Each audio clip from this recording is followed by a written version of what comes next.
Today, it seems like there are really only two political camps: capitalist democracy or Marxist socialism. Being right-wing today means supporting big capital, and being left-wing means supporting some variant of socialism.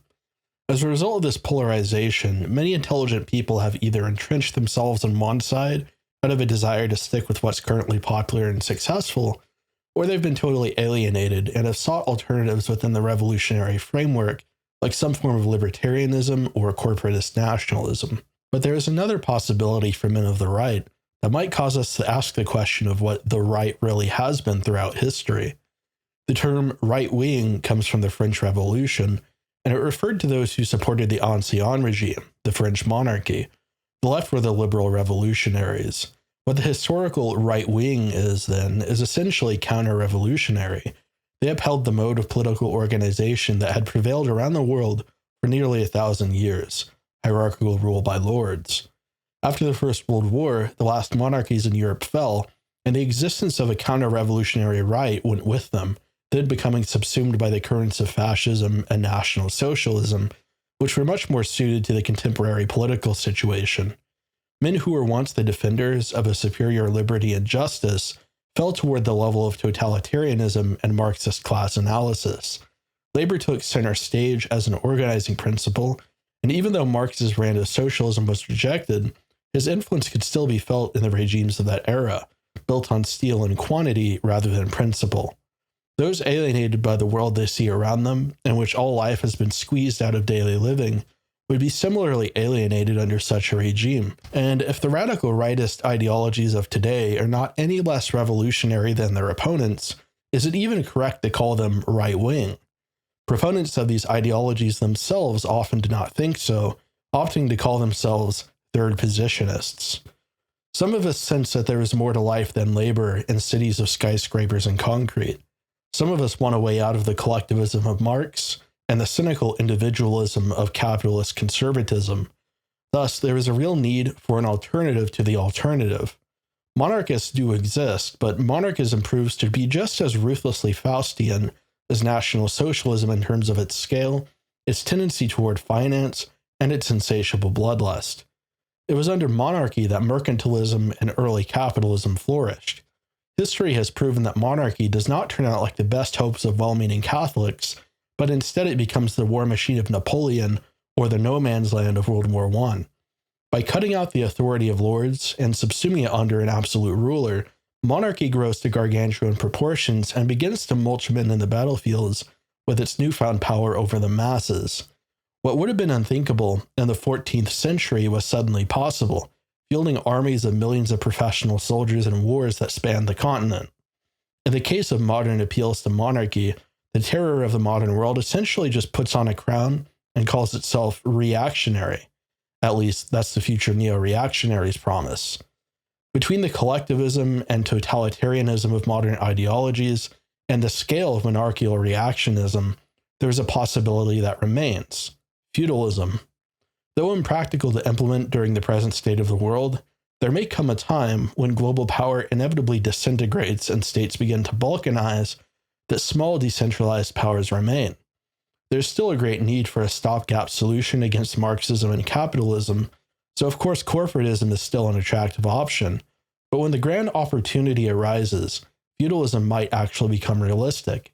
And in this video, I will explain why it is the ideal form of government for true counter-revolutionaries. My position here is similar to Julius Evola's when he said, "I believe what every sane and normal man believed before the French Revolution." The first case I'll make for feudalism is based on the ideal of liberty. Feudal states were far greater practical defenders of liberty than modern states. Modern states everywhere trample upon human autonomy to greater and greater degrees, and the coming world technocracy essentially leads to a singularity in which human autonomy is completely wiped out.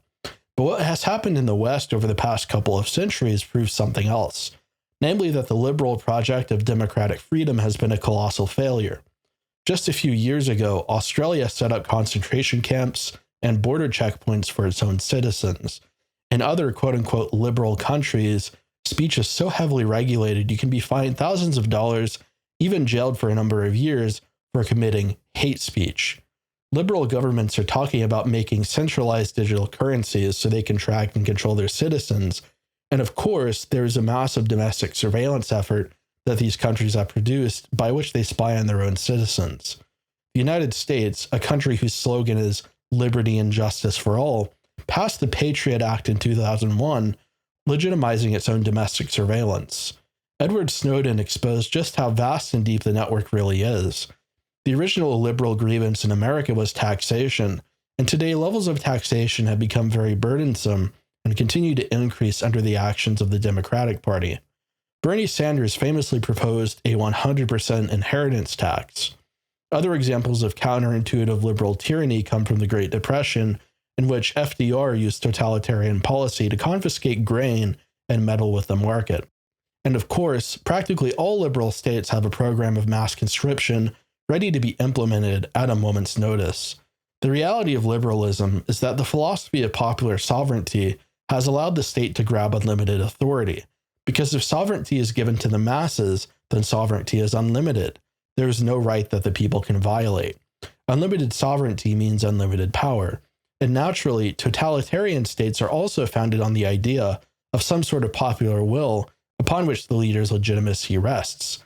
Since that public is ultimately faceless and bound to conformity, the leader can do whatever he wants, pretending to the sovereign will of the people. In contrast, feudal governments were foundational on the principle of limited sovereignty. Kings were sovereign, but only insofar as they held the mandate of heaven and had cooperation and legitimacy among the nobility. There were certain boundaries across which feudal kings could not transgress without risking a beheading.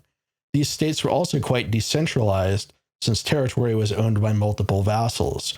To get anything done, a king would have to make a proposal to his vassals to get their agreement. Lords had quite a bit of latitude to rule their own lands how they wished, and the result was that it was impossible to create a state centralized and strong enough to implement any kind of far-reaching totalitarian policy.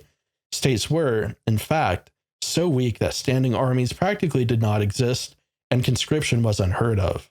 A totalitarian state requires a massive police force to repress the public into complicity, but feudal states, owing to a lack of the power to greatly tax the public, cannot sustain a large force of policemen.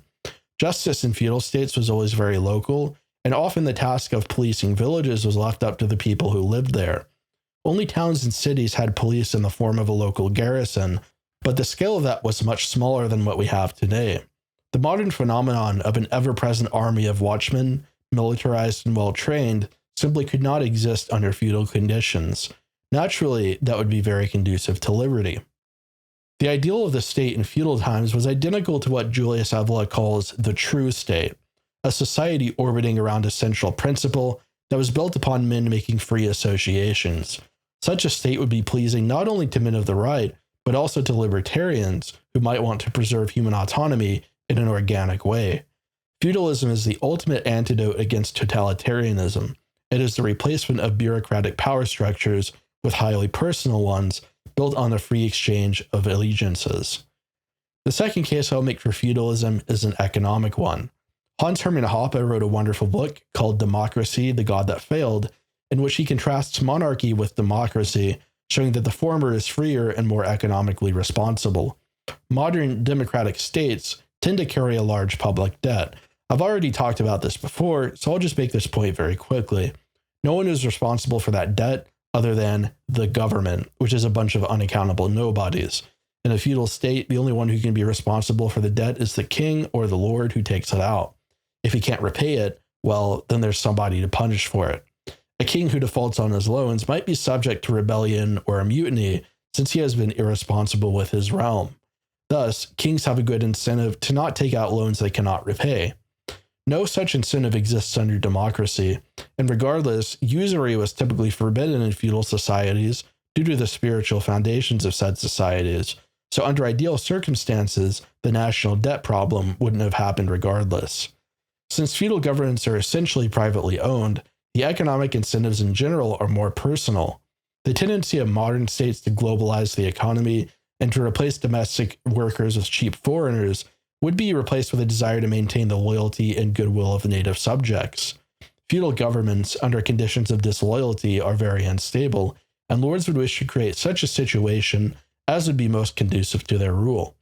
The modern project of civic pluralist states, based around an idea, is utterly impossible under personal and private conditions of government.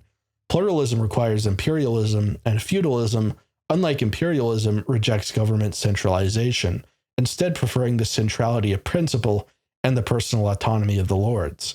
So in this way, feudalism solves the problem of replacement migration and globalization. Feudalism and regionalism go hand in hand.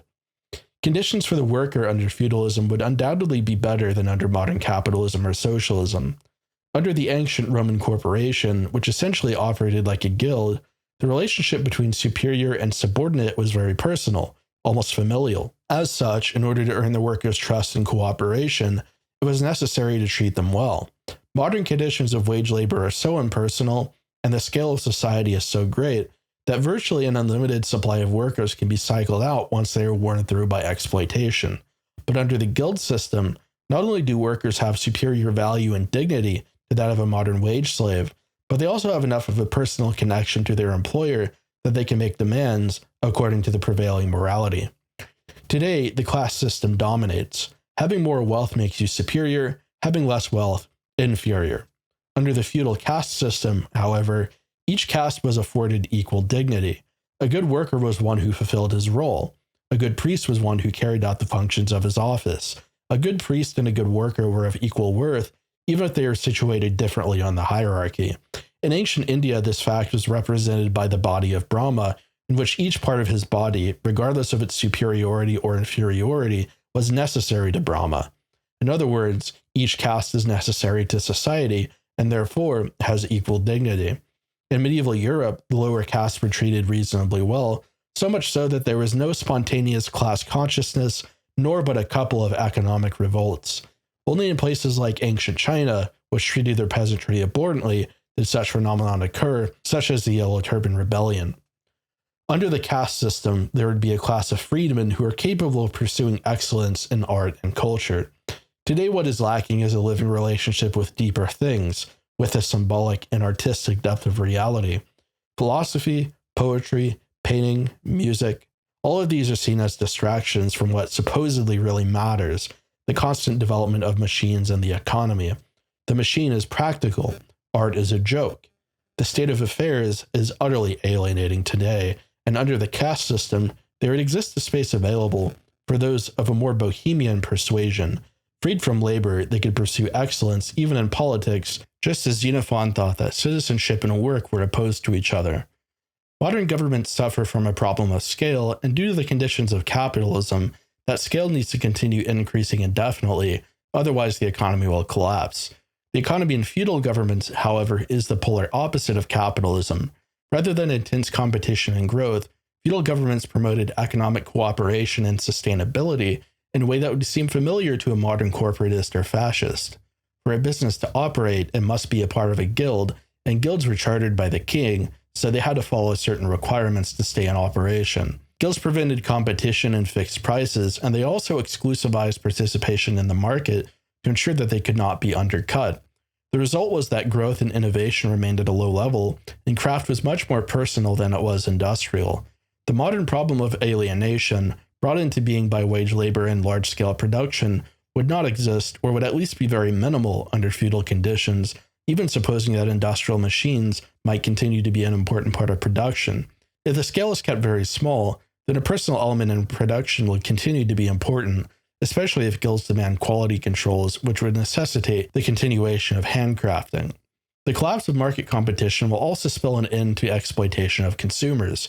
Under capitalism, there is an incentive to compete over market technology.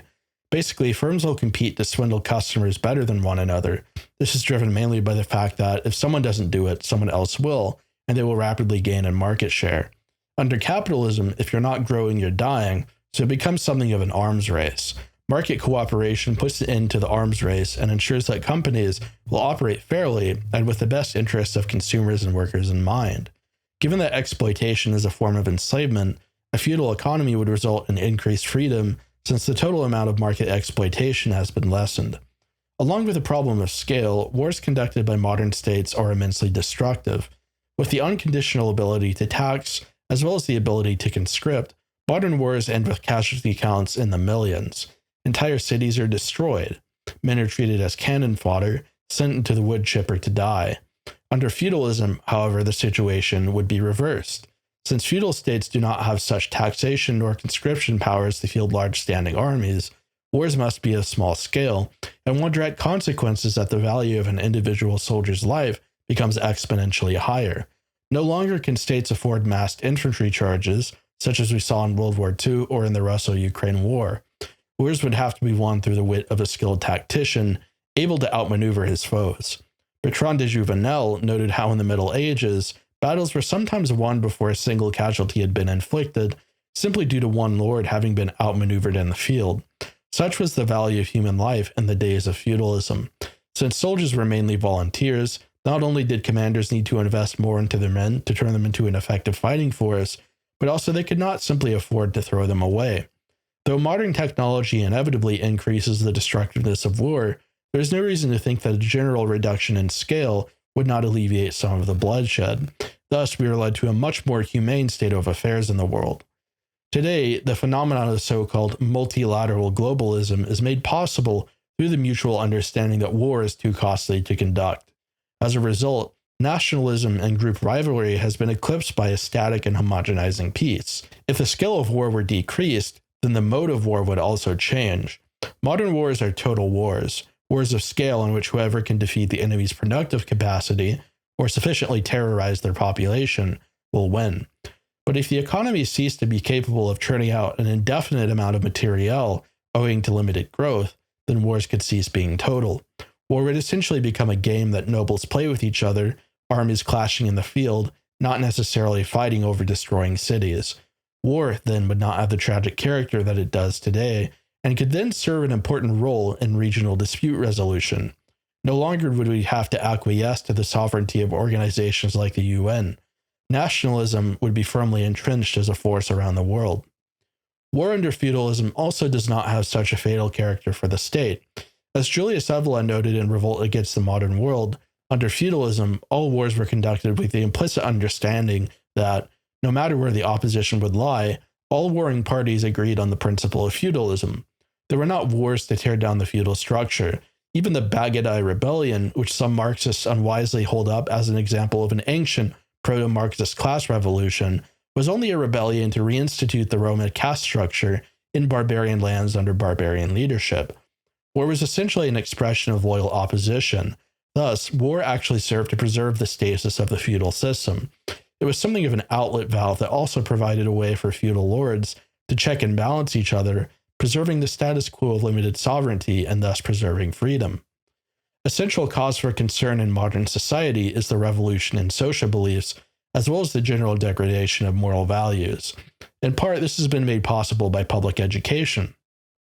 Under feudalism, there's not enough public infrastructure nor government power to maintain public education. Education, then, must be conducted by the family, thus ensuring the spread of family values. Education was also partly the responsibility of the clergy, and since society is thus dominated by religious values, both in terms of power and ideals, there would be also a general dissemination of traditional mores and beliefs. As I've said, feudalism can also be viewed as organic government. The basis for feudalism is the family, and the whole power structure of feudalism is based on the natural hierarchy that already exists in a family. You have a patriarch or the king, he has a queen, the mother, and the children become future lords, just as they will later become fathers. Titles were transferred through marriage, and wars typically broke out over disputes between familial relations and titles. Since family is so central to what feudalism essentially is, it would be impossible to destroy the family without first destroying feudalism. Traditional values are so deeply embedded within feudalism that a revolution against it would have to be total. It could not be carried out gradually, as is currently unfolding in modern civilization. Thus, there's a certain anti-fragility to feudalism that liberal states do not possess, and this is on top of feudal states lacking the domination of the state by finance, and also lacking the continual exchange of leaders known to democracy. Feudal leaders are actually more likely to act in accordance with the common good than are leaders of a democracy, precisely because the leader's legitimacy rests on his conduct. As Hoppe argues, under democracy, people are prone to blame each other for the actions of a leader, since they, in theory, elected said leader. If the people hold sovereignty, then it's the people's fault if the state gains a poor leader. However, under feudalism, a poor leader himself is held to be responsible for his actions. Any feudal leader would have to be cognizant of the fact that his reputation rests on the way in which he treats his people, and thus he will be less likely to abuse them. Bertrand de Juvenel argued that monarchs actually grew to love their own people due to how dependent they were on him. This would be true under feudalism as well, and so, even if there is an absence of democracy, there will still be a sense of the importance of the common good. Of course, I will acknowledge that feudalism may not be the most practical alternative. There are unfortunately many forces in play that would prevent a feudal government from truly prospering. For example, democracies and technocracies can outcompete feudalism on an economic and military scale alone. A feudal government, unless it makes alliances with other feudal governments, would be defeated quite easily in a war of attrition. It simply would be incapable of mobilizing all of its manpower and resources sufficiently to destroy a powerful enemy. Unless all countries in the world were feudal, chances are there could not exist a single feudal government. Another serious challenge a feudal government faces is in its formation. Where will it draw the aristocracy from? The way the original feudal societies came into being was through conquest by warrior clans that formed a natural aristocracy. Since historical conditions are not the same, it would be necessary to appoint an aristocracy, but an appointed aristocracy might not actually have an aristocratic dignity. As Evelyn has argued, there might no longer even be men of noble blood in the world from which to form a feudal state. Neo-reactionaries tried to solve this problem by essentially elevating the bourgeoisie into an aristocracy, for example, and Moldbug's laughable idea that the monarch should be a CEO of a board of directors. The nobility that today exists in places such as the UK can only very scantily be called such. They no longer have the sacrificial and warlike disposition that is necessary in all real aristocracies. They become thoroughly modern, unwilling to even employ what power they still have. If a feudal state is ever to form, it would have to come from a pre-existing structure of excellence, such as the military, or maybe like the Catholic Church and its ecclesiastical structure. Perhaps such a structure, with certain selection mechanisms, can be built. An artificially selected aristocracy, if you will. This will have to be a problem for a future time. But at the end of the day, as men of the right, we are counter-revolutionaries. There is only one real option for us, to return to the old principles and to discard all that has been developed in the name of progress. This does not mean simply attempting to recreate the exact form of civilization 500 years ago, but rather returning to the common principles upon which it was built. If nothing else, centering one's political conception in feudalism at least gives clarity. We can see what the sickness of the modern world really is and what stands in opposition to it. We can see capitalism and communism for what they really are, two sides of the same coin, full of labor and devoid of spirit. Even if we settle for a stopgap solution, like corporatism, we nonetheless have an ideal to strive for, an organic society based on traditional values.